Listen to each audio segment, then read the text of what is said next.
You're listening to the Veterinary Innovation Podcast.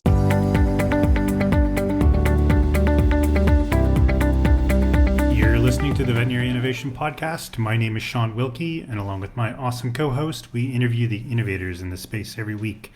Ivan, please go ahead and get us started. Hi, I'm Ivan Zach. I'm excited to introduce you to David Servodidio. David is a co-founder and partner of VetVerifi, a data verification company that powers the pet economy. He spent 10 plus years growing and advising startup companies on GTM and commercial strategies, go-to-market strategies, I assume.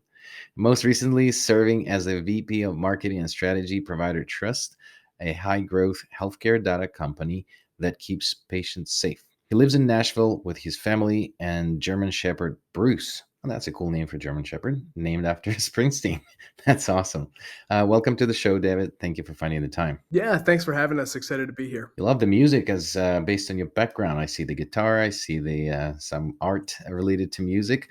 Is that something that you weave into your overall career, or is it a parallel passion? Oh yeah, that's so I live in Nashville, Tennessee. That's what originally brought me to town. I had a big dream of running a record label and being a music producer. Did quite a bit of that actually in my past life, but it's been near and dear to my heart. I think I'll always gravitate towards being in a recording studio or just creating. But yeah, my music's a big part of my life and my story. So I still keep it within arm's reach. Just like the guitar behind you. So, uh, how then the person who's passionate about music got into the veterinary medicine and the startup community, and how did that lead you to where you're at today? Oh, it's a great question. I think my story, I mentioned my background in music, but just the creative process is what fires me up. That's what gets me out of bed in the morning, keeps me excited. And that one thing led to another. I realized there were so many parallels between making a great record and following that creative process and starting a great company. And some of the moments of inspiration and some of the risk you have to take and the creative juices, for me, it was the same parts of the brain were getting activated. So I stumbled onto the world of venture capital and early stage startups, gosh, maybe 15 years ago. And just, I fell in love with the process of helping early founders create their first pitch deck, pitch their first investor, tell their first story, build their first website. Even today, I still do a lot of that work, helping startups just craft their early message. So just fell in love with that world, ended up joining a few really cool projects, everything from healthcare data companies to worked in helping build a rum brand for Kenny Chesney way back in the day. And so a little bit of everything, but I thrive in the early days of starting something, having a vision of what the world could look like, and then just kind of taking a risk to go create it. So fast forward to today, my co-founder and I spotted, just based on some of our past stories and some of the things we've built as entrepreneurs ourselves, we saw an opportunity in veterinary medicine to create a data verification company. We say powering the pet economy, but really, this is a moment to introduce you, and if you're listening, to VetVerifi. VetVerifi, what we do, we're a data verification company that powers the pet economy. What that means really simply is we enable instant verified proof of vaccination to better connect veterinarians that have the data that lives in their PIMS with the companies that rely on secure verified access to that data just to run their business, right? What we are not is an app for pet owners. Our whole point of view is that there is a lot of fantastic technology in veterinary medicine that's aimed towards enhancing the life of a pet owner, right? And putting data in the hands of a pet owner. And we believe that should happen and do everything we can to support those organizations. But the opportunity we saw in the market were the companies calling the front desk of vet clinics 20, 30, 40 times a day, everything from pet services, boarding, grooming, and daycare to travel, airports, hotels, apartment complexes. We realized there was this addressable market on the other side that relied on the data that lived in individual siloed practice management systems, and saw an opportunity to serve both markets equally. They're both frustrated by the same problem, though frustrated differently. And so that process, going all the way back to where we started, that was the moment, the light bulb moment for my co-founder and I to jump in, start VetVerifi, and create something. And that process, that story, that journey is what keeps me so inspired. It's just a fantastic journey to be on. Keeps me energized and motivated. It's awesome, David. I think I get it, but I'm going to call myself a layman, and Ivan will be happy about that. So what you guys have built at VetVerifi is a system, a digital system, I'm guessing, a website or tool. I'm going to get into the details and would like a little bit more clarity from you for those third parties, whether it's the airline or anybody else, to verify a vaccine for my dog before I get on a flight. Did I get it? You got it. So really simply, VetVerifi is a closed network with a search engine on top of it, and it's purely B2B. And so I'm going to take us a step backwards a second and talk about the problem. Because the first person I called, I'm a rookie in veterinary medicine, right? And so I'm not going to pretend I know all the pain points and the nuances of what the market looks like. So when we were first kicking around this concept, I called my sister-in-law. She's a veterinarian in Kentucky. Called her and just said, hey, can you give me a reference point? How often is the phone ringing every day at your clinic, your single location? That's not pet owners, it's companies, right? But how often is this happening, right? And her response was phones ringing off the hook 20, 30, 40 times a day, right? So we said, okay, let's validate that. And how does that scale with clinics that are one location, 10 locations, 100 locations, right? Is it the same problem? Does that problem scale with size? And it certainly does. It actually gets bigger the larger you are.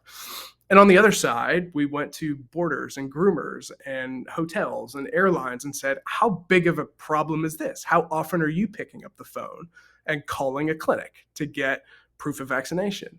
And the response was the same. It's 20, 30, 40 times a day. And so these traffic patterns are going back and forth today. This is what's going on in the everyday operation of a clinic. So what we built, right, is a system that has two sides to it. On the veterinary side, right, we integrate with your practice management system. We pull and normalize that data into a central warehouse, right? Really simply, we built a database that connects multiple PIMs and multiple clinics into a large searchable network that's closed. And on the other side, think of it like Google Images for proof of vaccination. Right. So you create an account, you tell us who you are. You need a permissible purpose to be able to use this system. So we have identity verification built in to say, if you're telling us you're a daycare operation, we go validate that you are before you can use VetVerifi. Right. So you're not a grumpy neighbor, right, looking to see, hey, I want to go spy on my neighbor's dog type of thing. Once you log into the system, you created an account. It functions like Google Images for proof of vaccination, right? I'm going to search for Bruce. It searches every clinic in our network. You get an instant medical record, right? We have the ability to do just vaccinations. Depending on what type of company you are, we've tailored our results that you see that are industry specific, right? So what a pet services organization needs to see is a little different than what an emergency clinic needs to see.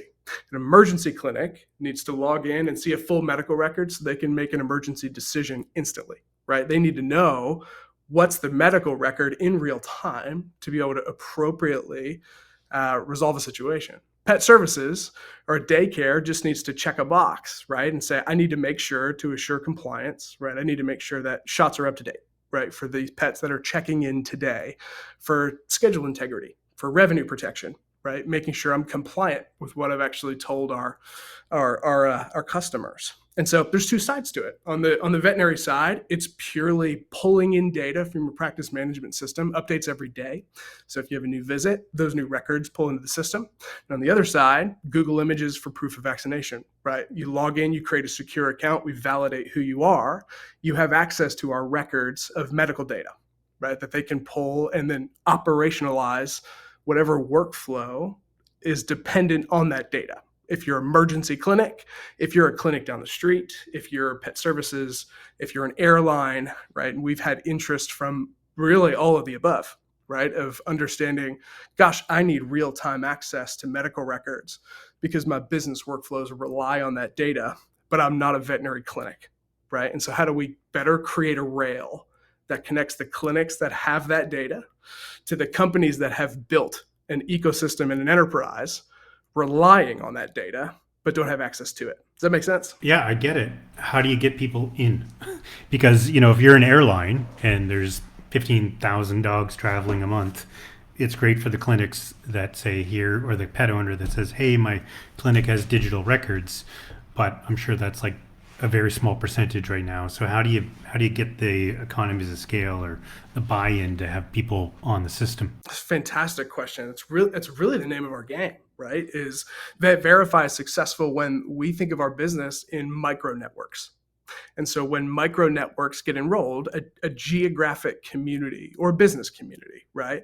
And so I'll give you an example, is it usually takes one partner in a metro area to ignite folks on the other side. This is happening right now. I'll give you a real example, real time in St. Louis. St. Louis is one of our biggest metros at the moment. And really, we had a flagship partner on the pet services side, actually, that raised their hand and said, hey, I've got 10, 20 locations for dog grooming and boarding and daycare, right? This would change our business. And so to do that, I'm actually going to help you get enrolled the 50 clinics that are within a 50-mile radius. And so we've seen a ping pong effect go back and forth. One flagship partner can help us ignite a metro and a geography. We've seen it happen on the clinic side for a clinic that has maybe 5, 6, 7 locations, raises their hand. This is happening in Charlotte at the moment. Clinic raises their hand, says, yeah, this makes a lot of sense for our business and would be an enormous efficiency. Let's roll out together.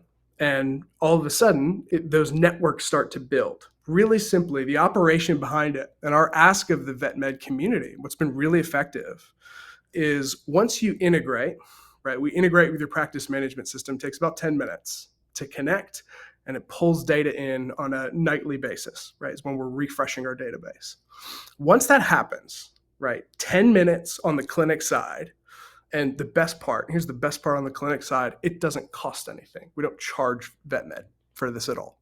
So it's no cost, it takes 10 minutes, and we're connecting and we're pulling data in. Once we do that for your clinic, right, we've essentially built a fence. And so once we've built that fence, you can now redirect every inbound phone call. It's as simply as picking up the phone and saying, well, gosh, we actually don't, for security reasons, we don't give away that data via email anymore or on the phone. To get that, just go to vetverifi.com. We're integrated there. You can securely access the data you need, right? And so for us, it's really about one clinic installation actually creates a fence post, and the inbound traffic that already exists gets redirected to the network. That's how our networks are starting to grow. Certainly bigger cities have more potential, but in smaller communities, it's working just the same, which is those smaller tight-knit communities that are calling so frequently they know each other by first name now have a place to go to share that data that isn't just, hey, it's Julie calling again. Can you fax over these 5 because they're back at daycare? Right. There's a better way to solve that problem, but we're watching it grow and fostering micro networks really across the country. So you're charging those that search for the information, right? Mm-hmm. Our philosophy is that the folks that have the data, the veterinary clinics, you have it. You shouldn't have to pay just because somebody else needs access to it to run their business. Right. That makes sense. And then, so essentially, it's kind of neat because then as long as you direct the clinic or train the clinic to just basically not answer that question, then they are becoming your sales channel. And then they direct people to go to the website, and essentially there's a mousetrap where you have to pay to get the data. And now you understand that you can get it every time. And if that's a part of your business, then you would get that information every time, all the time. That's pretty clever. Our whole philosophy is product-led growth. Right, we've worked for companies and have built companies that have an inherent product-led growth acquisition model associated with it. And for us, we have a way to build networks and a stickiness within our model that says I don't have to create the traffic; it's already there 20, 30, 40 times a day. What we have to do is create a better, you said mousetrap, right? A better way, or a better, frankly, experience for everybody on either side to say, my gosh, calling 20 times a day is frustrating everybody. And to this point, we've watched VetMed really intentionally place the pet owner in the middle, right? By design, and saying, okay, pet owner, you're in the middle. It's your data. You own that data. And therefore you're responsible for distributing it, right? If you go, and as we're living in an increasingly more mobile economy, as you're traveling from A to B, right? It's your responsibility as a pet owner to have your app or have your technology or have, frankly, your paper records, right? And bring them with you. And our vision is to say that can and should still exist. As a pet parent, having data in your pocket is still a fantastic vision, but it's frankly not good enough for the companies on the other side that are like, I need a secure way. I need a way to make sure this is real and validated and verified and not forged, right? That's everything from co-working spaces to apartment complexes, right? To multifamily housing units, right? This is what the other side, the business is built on access to data that VetMed has and owns. So it's interesting. Your target market is actually, you don't really have to define it. Whoever is looking for that data, they are defined, and you're actually just discovering, oh, cool, I didn't know that the apartment buildings would be our client, but they are. Oh, cool, I didn't know that, whatever the next place where they bump into it. So that's interesting. I'm just thinking from the whole experience they have go-to-market strategy for startup. There's like, who's your customer? Well, we don't know who's going to be tomorrow because whoever needs the data. It's actually really interesting from the startup perspective. Yeah, David, the thing that I'm struggling with is just critical mass, right? Like, so you've got an apartment building, you've got 15 dogs moving into the apartment building once a month. It's a big building. And the person that's at the front desk is used to calling the vet clinics. And so now they're calling the vet clinics for they're going to your website and paying for something that they got for free before. Help reconcile this in my mind. I just don't see how it scales. Yeah, it's a fantastic question. Critical mass it has to be our strategy with something like this, right? It's a network driven philosophy and startup. So critical mass becomes very, very important.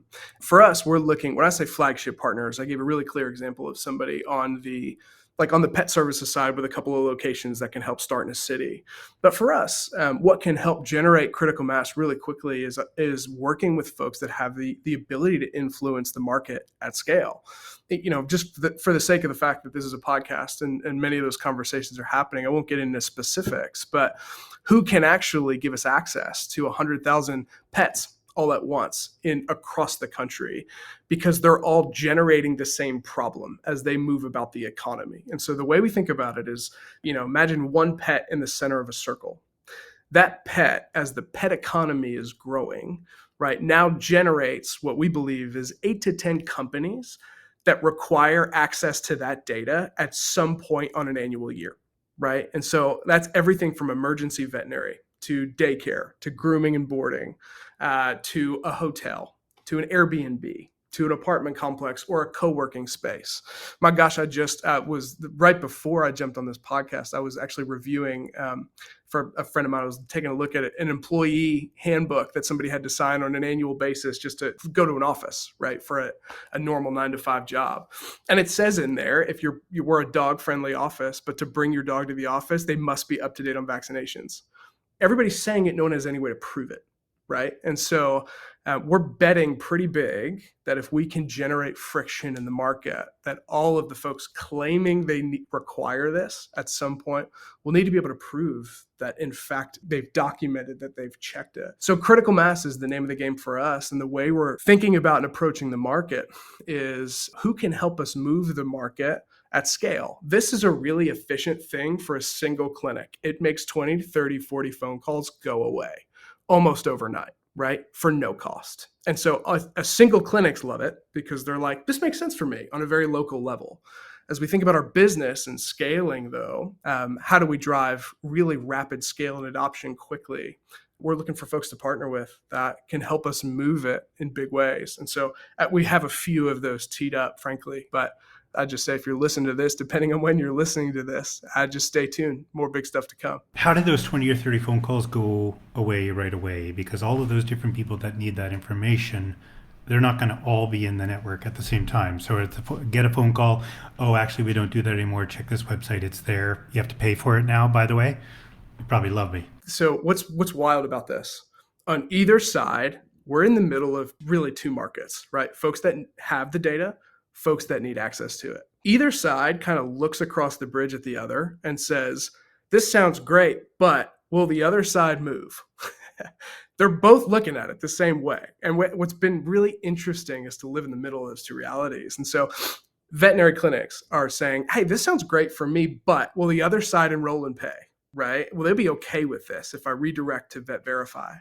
And so on the other side, what's been really interesting is a pet services organization will say, this is for veterinary front desk, this might be a top 7, 8, maybe 9 problem on the list, right? There are a lot of big things to tackle. This may not be number 1, but it probably cracks the top 10 of just how do I make my front desk more efficient? If you talk to the other side on pet services, this is their number 1 problem, which we're just constantly hearing is I need access to this data to be able to confidently tell my customers that I'm running a safe organization.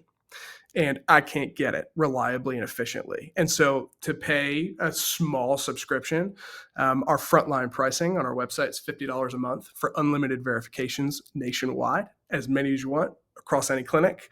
The resounding opinion is $50 a month for a small subscription to get access to this data from the folks I need it from is well worth the cost. And either side, it's kind of been validated of veterinarians are like, my gosh, I can make my front desk way more efficient, don't have to pay. And on the other side, they're like $50 to get access to the data that I need.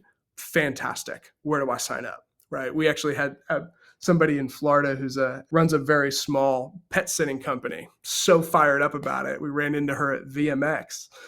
She's so fired up. She sent us a list of 30 clinics that are within 20 miles and just said, please go get them signed up.